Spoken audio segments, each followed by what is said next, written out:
The studio was primitive. The room wasn't soundproof, and just outside was a railroad spur with switch engines puffing away noisily. Yet, this obscure recording studio in a small Indiana city saw a history-making parade of musicians. They made the name Gennett one of the greatest names in recorded music. Hoagy Carmichael. During its heyday in the 1920s, the area around the Whitewater River in Richmond, Indiana, was known as Harmony Hollow.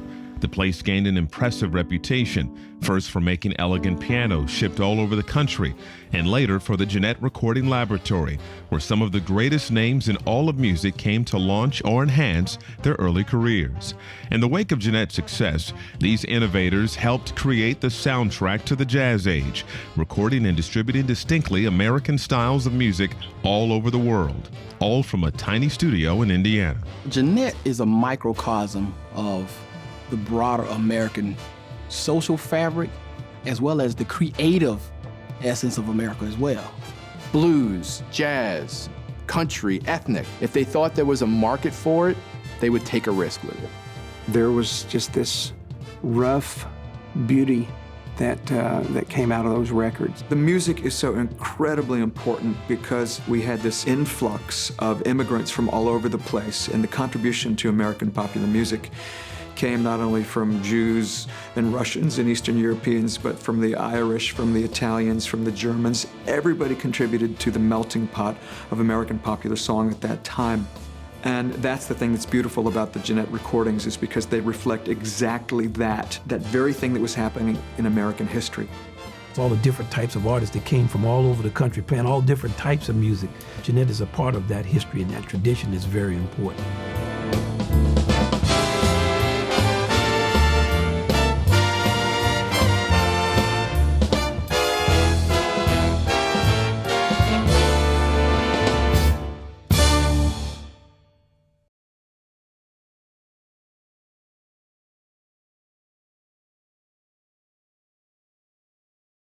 Hello, and welcome to the Birthplace of Country Music here in Bristol, Tennessee, Virginia. I'm Renee Rogers, the head curator of the museum, and today I'm here to tell you about a little bit of a connection between our story of the 1927 Bristol Sessions and hillbilly music from this area to the story of Gennett Records in Indiana.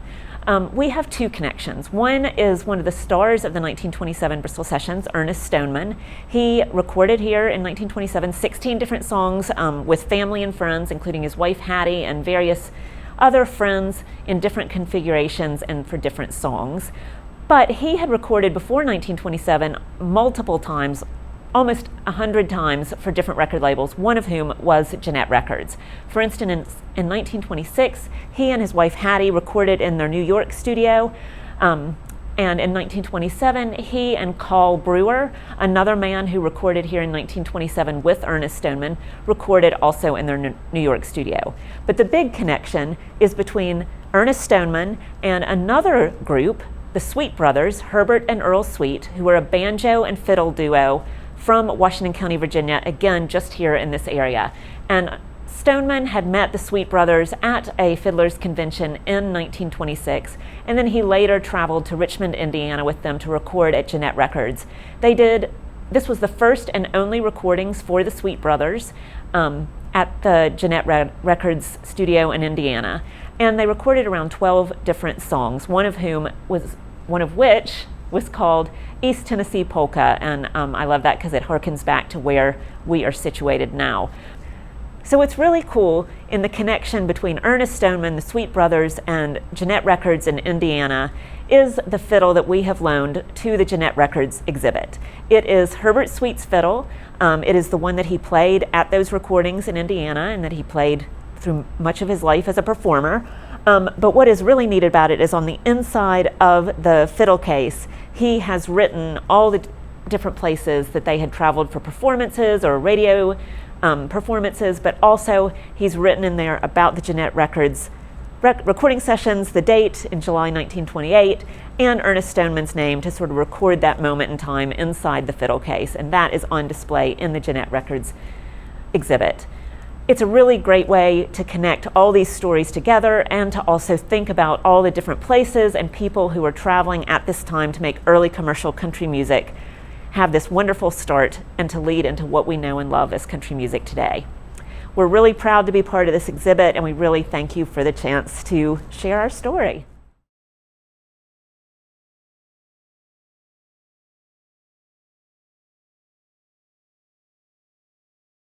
While surveying the diverse history of Richmond, Indiana, there is perhaps nothing more distinctive to our city than the legacy of Gennett Records. The scrappy record label put Richmond, a small town smack dab in the heartland of America, on the map. And not only that, they were able to bring that idiosyncratic Midwestern and Southern sound to an entire nation. For decades, dozens of the most important and influential artists of the day, across every major genre, made their way to our small East Central Indiana abode. Among the thousands of songs recorded, well, you know the names: Louis Armstrong, Hoagie Carmichael, Bix Beiderbecke, Jelly Roll Morton, Charlie Patton, Gene Autry, and so many more. But when considering the history of popular music, Gennett Records is a touchstone in terms of impact, innovation, and progressivism. And to think, the story of Gennett Records begins with a single German immigrant, an expert piano maker named George Trazer, who made his small workshop here in Richmond on North 5th Street. And honestly, I am so excited to see our community have another opportunity to wrap our arms around this incredible episode in our city's history. And as a museum member, and on a personal note, I have 3 small children, and we absolutely adore all of our trips to the museum, and I can't wait to show them. And also, I am just so happy that a huge piece of this legacy will now be housed where I feel like it belongs, and that's at the Wayne County Historical Museum. There are so many fantastic things one could say about Gennett Records, but my personal favorite is that it was always there at the beginning.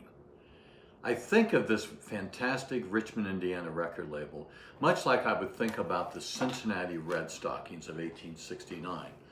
You know, baseball can't tell the history of Major League Baseball from the very beginning without discussing those great Red Stockings of 1869. Well, it's really very much the same situation with Gennett. You cannot discuss the dissemination of blues, jazz, and country music through recordings in this country without addressing that wonderful label in Richmond, Indiana. I also love the fact that the music is more accessible than ever and sounds better than ever. You know, in the early days, you could only hear Gennett on their original records, and they didn't really sell that many copies, especially in the kind of music we're celebrating today. Over time, they improved that by putting out vinyl anthologies in the 40s and 50s and 60s, but even these are very, very modest sellers and weren't even available in that many record stores. Things got better as you got into the 80s and 90s with CDs devoted specifically to Gennett. But even in the early 1990s, when I was writing the first history of Gennett Records, that first edition I did, it was challenging to find those records. Not anymore. With the digital era, you've got YouTube that virtually covers all the great Gennett recordings. You've got Spotify, and you also have this black cylinder right in front of me. And I could fill this room with 1923 jazz recording music by just saying, Alexa, play for me Chimes Blues by King Oliver. Chimes Blues by King Oliver from Spotify. And just like that.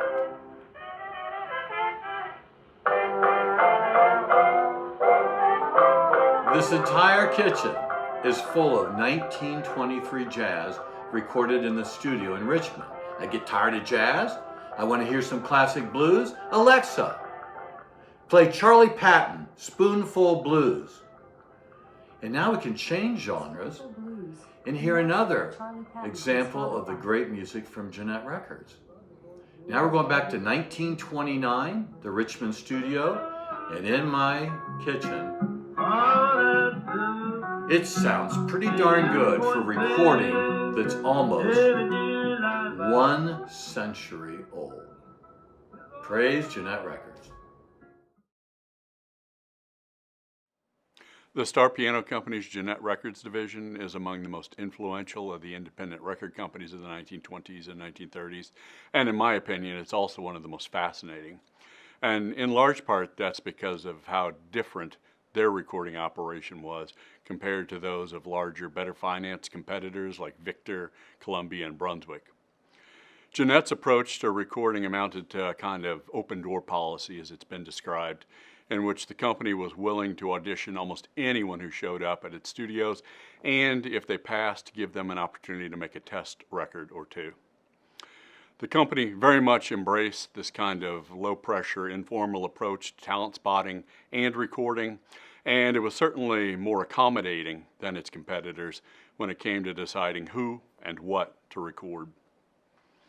This approach, I think, probably resulted from the company being a family-owned business and its headquarters being located in a small city in Richmond, Indiana, far removed from the musical centers of New York and Chicago. Gennett did operate a satellite studio in New York City, and its Richmond studio, it did record famously black and white jazz bands from Chicago, like King Oliver's Creole Jazz Band and the New Orleans Rhythm Kings. And the company also recorded hillbilly performers who were on the radio on WLS out of Chicago on the National Barn Dance. But many of the artists that Gennett recorded at its Richmond headquarters were regional and in many cases local acts from Indiana and the surrounding states of Illinois, Kentucky, and Ohio. In this way, Gennett Records played a particularly important role in the early history of country music by documenting the emerging genre's regional diversity. During the 1920s, almost all of the nation's record companies were headquartered in New York City, and those that were active in the country music field drew their artists primarily from the southeastern United States, particularly in and around Atlanta, Georgia. Gennett operated the only record studio of significance in the Midwest outside of Chicago, and for a whole host of reasons, the company's Richmond operation focused on recording artists from its own backyard, so to speak, especially ones who were largely overlooked by rival companies. So what that meant was that unlike its competitors, Gennett captured a wide swath of music of rural and small-town white musicians in the Midwest and the Upper South. As a result of its open-door policy and its location, Gennett gave scores of artists who otherwise probably wouldn't have recorded an opportunity to make commercial records. And among them would be now obscure string bands like Ezra Buzzington's Rustic Revelers from Delaware County, Indiana, Nicholson's Players from Washington County, Indiana, the Gibson String Trio from Cincinnati, and the Yellow Jackets of Vermilion County, Illinois. These groups provide glimpses of how widespread and important amateur music making was for ordinary Americans before World War II, and they also reveal just how rich and varied the musical landscape was outside of the nation's major cities during this period. It's truly a musical world that we've lost, but much of this music was documented and preserved, thankfully, on Gennett Records and its subsidiary and client labels such as Champion, Challenge, and Supertone.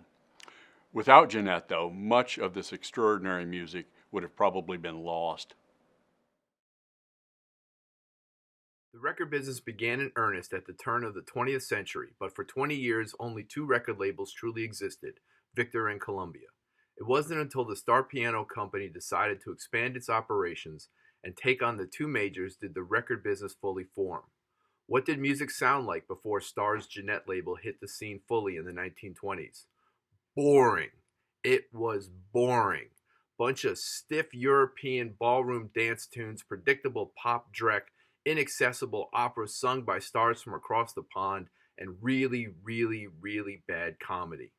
But with the entry of Gennett, the trajectory of popular music changed. Everyone could hear the great sounds of hot jazz, blues, country, and gospel artists in their prime and developing those genres into international powerhouses, whose influences are still reverberating today. How many artists today trace their lineage to the Louis Armstrong, Charlie Patton, or Gene Autry records made in Richmond? Too many to count. How many cite the Victor or Columbia sides that predated Gennett? None. Zero. Zilch. On behalf of great music, thank you, Gennett Records. The world is a better sounding place. My Gennett story is about the Wayne County Historical Museum's collection of Gennett records and Star Piano Company related materials, but the story begins in a music library listening booth at Lawrence University, where I was an undergrad taking jazz history. One of my listening assignments was from the Smithsonian Collection of Classic Jazz, and I happened to notice that some of the tracks on the CD were recorded from Gennett sides made in Richmond, Indiana. I could not believe my 21-year-old eyes. Richmond made groundbreaking jazz history? Really? I was so excited as a double music and history major and Richmond native that I contacted Michelle Bodorf, then director of the Wayne County Historical Museum, to see if any internship opportunities were available that were related to Gennett. She arranged to have me work with Jim Wechter and James Lacey to catalog some of the museum's Gennett 78 RPM records, my first entree to music archives and what I consider to be the start of my career as a jazz archivist. When I finished my degree at Lawrence, I applied my internship experience at the Star Gennett Foundation, where I worked for 6 years. I left the foundation to attend grad school, where I continued my focus on music history and archival collections, earning degrees in musicology and library and information science. This is also when I got my Gennett Records tattoo, which I got from a Gennett Records catalog of old-time tunes. A couple years later, I became archivist at the Institute of Jazz Studies located at Rutgers University, Newark. At the Institute, I have the honor and responsibility of stewarding collections from many jazz greats, ranging from the papers of Count Basie and Abbey Lincoln, to one of Miles Davis's trumpets, and one of Ella Fitzgerald's gowns even. The Institute holds most of the extant business records related to the Gennett recording studio in Richmond, and when I processed this collection a few years ago with help from several students, it felt like I had come full circle. Without the experience I gained at the museum doing similar work, I would not be working at the Institute today, and I remain grateful for what I learned from Jim, James, and Michelle. Being able to facilitate the loan of the original Richmond recording studio ledger for this exhibit has really been the icing on the cake, so be sure to take a look. Bix Beiderbecke is known as one of the most influential jazz cornet soloists and pianists in American history. He played alongside some of the biggest names in music during the Prohibition era, like the Paul Whiteman Orchestra, Hoagy Carmichael, and Frankie Trombauer. But before all that, Bix was a young man from Davenport, Iowa, making a name for himself playing shows at Midwestern colleges, clubs, and dance academies with various groups from 1920 to 23. Then, Bix got his big break in 1924 when he joined the Wolverines Orchestra. Bix joined the 7-piece group named after Jelly Roll Morton's Wolverine Blues in late 1923, playing gigs at the Stockton Club in Hamilton, Ohio. This group was a major success in the area, getting more gigs in Cincinnati, and on February 18, 1924, Bix and the Wolverines recorded their first records at Gennett Records in Richmond, Indiana. The two sides recorded that day were Fidgety Feet, written by Nick LaRocca and Larry Shields, and Jazz Me Blues, written by Tom Delaney. These recordings were the first glimpse of Bix's genius as a soloist, often being referred to as a pioneer record for the genre. The Wolverines would go on to record 15 sides at Gennett Records throughout 1924, showcasing Bix's original style that mixed influences from Dixieland, Chicago style, and classical. These hot records got them major gigs throughout the Midwest, and eventually an engagement at the Cinderella Ballroom in New York from September to October of 1924. Bix was seen by major talent scouts and musicians during his New York performances on Broadway, and shortly after would be invited to join the Gold Ket Orchestra in Detroit. While his first stint with the Gold Ket Orchestra would be short, Bix would recruit a number of Gold Ket band members to help him record two sides back at Gennett Records on January 26, 1925, as Bix and his Rhythm Jugglers. They recorded a version of Toddlin' Blues and Bix's own composition, Davenport Blues, which he wrote while back home in Davenport visiting family. Davenport Blues would quickly become a jazz classic, and the first of 8 compositions written by or attributed to Bix. From here, Bix's career would soar until his death in 1931. His recordings were in the homes of people around the world, and Americans could hear his one-of-a-kind solos live on national radio during performances with the Paul Whiteman Orchestra. While Bix was destined for fame, technological advancements in early audio recording from companies like Gennett Records helped Bix bring his sound to a national and later international audience, and helped preserve his legendary music for generations to enjoy nearly a century later.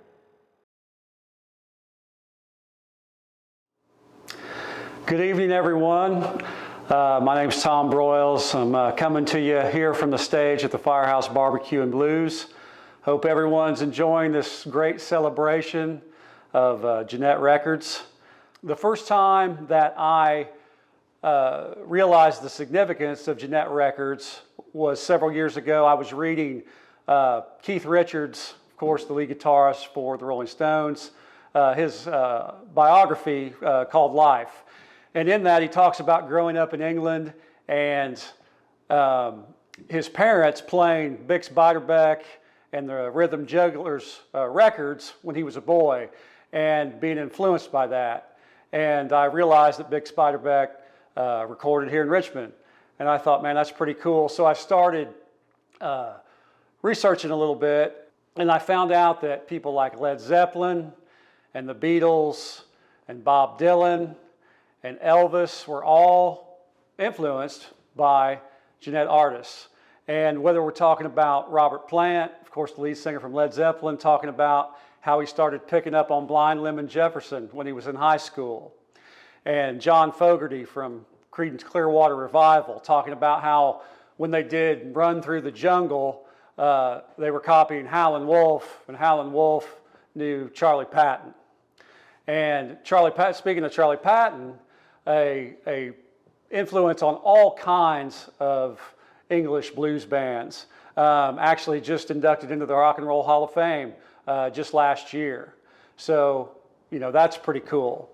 If you want to talk about Big Bill Broonzy, his influence on the Beatles and George Harrison. I read about George saying, you know, what do you mean you don't know about Big Bill Broonzy? We could talk about Lonnie Johnson, Scrapper Blackwell, who was a big influence on Bob Dylan. And so, you know, these names are American, or British and American music icons who have influenced a whole generation of popular music.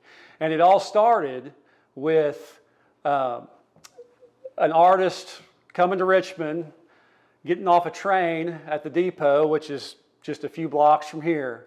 And there's almost something spiritual about taking something so simple and creating something that influences people all over the world. You know, they got off that train and they walked down probably past this firehouse, and they walked down into the gorge, probably with a carpet bag and a guitar case, and they wrote these songs. And these guys weren't virtuoso players, although very good for the time and doing certainly innovative things. But they wrote songs and they sang lyrics about joy and pain and suffering and loss and happiness and all those feelings that get in your bones, you know, and they stick with you. And for those guys to have walked the streets of Richmond and recorded this legacy music that, you know, outside of maybe Memphis or Nashville, New York or Detroit, I mean, in my mind, Richmond's right there. And we have people from all over the country come here, and they always ask about the Gennett artists. And I tell them, you know, that's just a few blocks away, and we talk about the Walk of Fame, and we talk about, you know, their favorite artists. One of my favorite stories had a big Elvis fan come in, and I said, you know, there was an artist named Georgia Tom Dorsey who recorded in Richmond in the 20s and 30s, And he recorded the gospel song Peace in the Valley, which of course Elvis recorded and was a big hit for him, and he always talked about how much his mother loved that song. And so that's just one story about these artists that have influenced us all. So when you think about Richmond, we want to celebrate the legacy of Gennett Records, because how cool is that these guys recorded here? I think it's pretty darn cool. Have a good evening. Good evening. My name is Mike Gennett. I am Fred Gennett's grandson. In addition to myself, my two brothers, Tim and John, are here tonight, and Fred's great-granddaughter, Sarah Courtney. Grandfather was secretary of the Star Piano Company, and he was directly responsible for Gennett Records. A few of the famous musicians who recorded at Gennett during his tenure were Louis Armstrong, Lawrence Welk, Gene Autry, Hoagie Carmichael, Guy Lombardo, Duke Ellington, Jimmy Durante, and Vic Spiderdeck. Music historian Charlie Dahan calls my grandfather his hero. He even commissioned a painting of him. The Star Piano Company was famous. They had stores all over the country where they sold their pianos, record players, and records. I remember my grandfather. I was 16 when he died. He spent quality time with his grandchildren. He was also kind and considerate. In 1961, when I was 12 years old, he said he wanted me to learn how to type. He said he did not know how to do it, and it hindered his career. So there I was in the Indiana Business College, downtown Richmond, all with young ladies learning how to be secretaries. What an out-of-place environment in today's world. This really turned out to be a big benefit with college looming, and right down the road, a few years later, there was the PC. Grandfather never discussed the Star Piano Company or Gennett Records. There was no reason not to. The Long Depression and World War II had a negative impact on the business. Pianos, record players, and records were no longer affordable. Now, 58 years after his passing, he's getting his due credit. The only time in my life he discussed the business is when he did an interview with the Palladium Item in August of 1963 about the World War I airplane propeller production down at Star.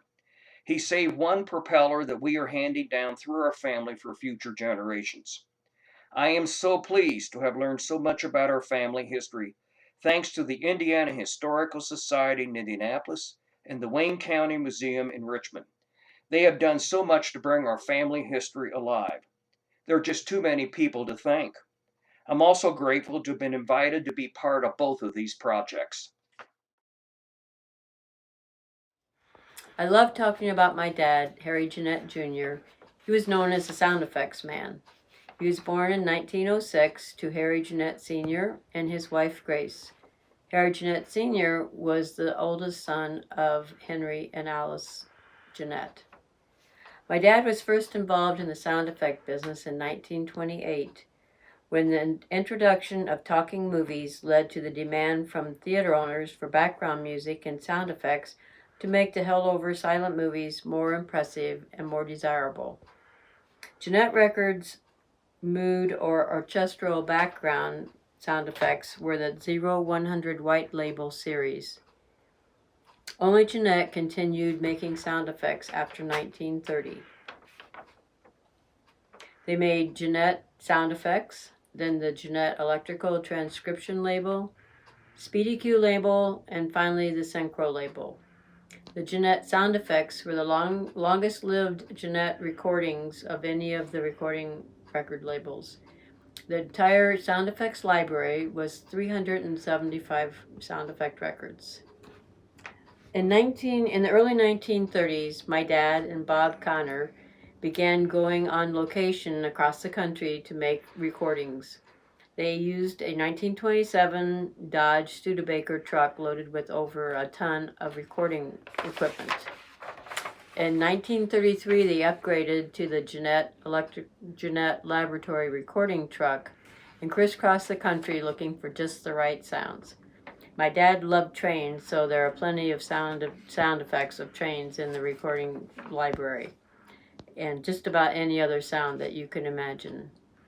In 1952, when the Star Piano factory closed, my dad used our home as a mail order business to sell the sound effects. He continued this until 1957 when he died, and then our mom took over the business. In 1964, she sold what was left of the recording records, sound effect records, to Gold Star Records. The sound effect recordings we have today are all that is left of many things that no longer exist. Hi, my name is Roseanne Carlbach. I am the youngest grandchild of Rose Gennett Martin. Now, my grandmother was the youngest daughter, actually only daughter, of Henry and Alice Lumsden Gennett. And you're probably wondering, where are we? We're actually in Rose Gennett Martin's home here in Los Angeles, California. Actually, Henry and his wife, Alice Gennett, used to come out here to Los Angeles, California, mainly because of the weather, the horrific winters in Richmond they were trying to get away from, and also for Mrs. Gennett's health. The piano business is predominantly Henry Gennett, okay? He passes away in 1922, and I don't believe the phonographs and the records are actually come into their own existence until later on in the 20s. So I'm going to probably say that it's probably the three boys, probably Harry, Clarence, and Fred, who really push into the phonographs and the recordings of the records. Gennett Records is what we're actually known for. And we did have a recording studio in the Whitewater Gorge in Richmond, Indiana. And so we had a variety of well-known artists of that period come to the recording studio and have records actually pressed. We have people like Louis Armstrong, Jelly Roll Morton, Bix Beiderbecke, Gene Autry, Lawrence Welk. I mean, and it's just a variety of different genres that they were recording at the time. The other record company that's probably well known at that period of time is Victor. And they're recording opera singers and symphonies and classical music. But I think where Gennett Records really showed, shall I say, a spark of enterprise is the fact they're going, well, wait a minute. You've got jazz artists, you have hillbilly music, you have country and western, you have other genres in that regard. And they're thinking, well, maybe we should be recording those artists and that people would buy those records. And so those are artists, they're probably doing concerts, say like in New Orleans, and then they take the train up to Chicago and they stop in Richmond to press a record. And that's the reason that they kind of focused on those people, because Victor already had the other markets. The other division that is actually significant is they did sound effects. And you're going, well, wait a minute, what are you doing? Why are you recording sound effects? And you've got to remember, in the 20s, you have silent pictures, and then later on you have radio. So in silent pictures, you need recordings of somebody, saying, walking into a room, or backgrounds of a bird, or a train going by within the silent pictures, because of course you can't hear anything. There's a huge catalog in regards to sound effects. So that's another division that was going on at the same time. Gennett is looking for anything and everything where they can make some money. And so they also came upon the idea that you as a customer could come in and record. And you could record, let's say, a birthday greeting, or sing happy birthday to say to your grandmother. And they would record it, they'd sell you the record, you'd send it or give it to your grandmother, so that now she would be able to listen to your singing, however, good or bad it could be. But just the fact that she has your voice on a record so that she could listen to you. When my family moved out here in 1935, it was my great-grandmother, Alice Gennett, her daughter, Rose Gennett, my grandfather, Robert F. Martin, my mother, Alice Gennett, and her brother, Henry Gennett. And so they all moved out here together. They all lived together. They rented a very small apartment in downtown Los Angeles, and then eventually they rented 2 different homes at different times, of course. Here, I think one's on Ingram Street and another one's on Norton Street, before they buy this house in March of 1937. This home is actually my childhood home. I was born and raised here. I was raised by my grandmother and my mother. And I have not lived here the entire time. I've probably lived here off and on maybe about 40 years. But my grandmother lived here until her death, and my mother lived here until her death.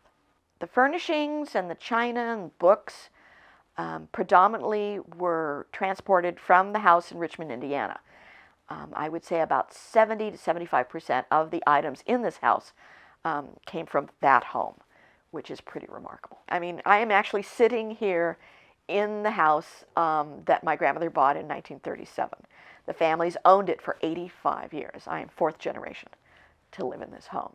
And as a side note, I'm actually sitting on a settee that my great-grandmother actually needle-pointed. My name is Peter Hale. I'm going to talk a little about my grandfather, Clarence Gennett. Clarence was born in Nashville in 1879, the second son of Henry and Alice Gennett. He moved with the family from Nashville to St. Louis and eventually to Richmond. And at the age of 20 in Richmond in 1899, he purchased a fire damaged site on just north of Main Street, and in short order built a 1,200-seat theater, which became a center for Richmond's cultural life for the next couple of decades, finally turning into a movie theater for several more decades before it was demolished. In 1905, he joined the Star Piano Company as treasurer, and in addition to being treasurer, he managed the company's real estate interests in mostly sales offices in Richmond and around Indiana and Ohio, and eventually throughout most of the United States and into Europe. He had to do quite a bit of traveling with this responsibility, including at least one trip to London, Paris, and Constantinople. In 1905, he married Ruby Emma Hezekoster, who was the daughter of Johann, or John Hezekoster, the architect of the Gennett Mansion on Main Street. Clarence and Ruby settled in at 102 South 18th Street in a large gray stone building on a large lot. They had 4 children: Augusta, Martha Ann, my mother, Eloise, and Clarence. In 1915, Clarence purchased a large summer house in Nantucket, Massachusetts, which he would take the family to in the early summer by train, and then he would return to Richmond, but go back in August, usually for a couple of weeks of vacation. This pattern continued throughout his working life. Clarence had an unusually wide range of interests. He served on the board of directors of the First National Bank of Richmond and subsequently on the board of the Second National Bank. He was an honorary deputy Wayne County Sheriff, and he was very active with the Wayne County chapter of the American Red Cross. This activism continued all through World War II. On the personal side, he enjoyed touring the U.S. by auto, which he did most every winter, heading to the Southwest or down to the Gulf Coast. He also was one of the first owners of one of the first cars ever to be owned and to be seen in Richmond, and continued that pattern of buying interesting new vehicles quite often. He was also a master storyteller. He recorded on Gennett Records some nursery rhymes and some folk tales. And he also recorded a very interesting sales pitch for the Nantucket Yacht Club, of which he was an officer in 1922, seeking members' support in purchasing a fleet of small sailboats. He sent each member a Gennett recording making the appeal and describing the project. This was a rather early use of recordings as advertising or promotion. He had a large library. He was a bit of a romantic and especially fond of English classics. He greatly enjoyed his 13 grandchildren in later years during summers on Nantucket. During the winter, he kept us all entertained with monthly newsletters of happenings in the large yard around his home in Richmond.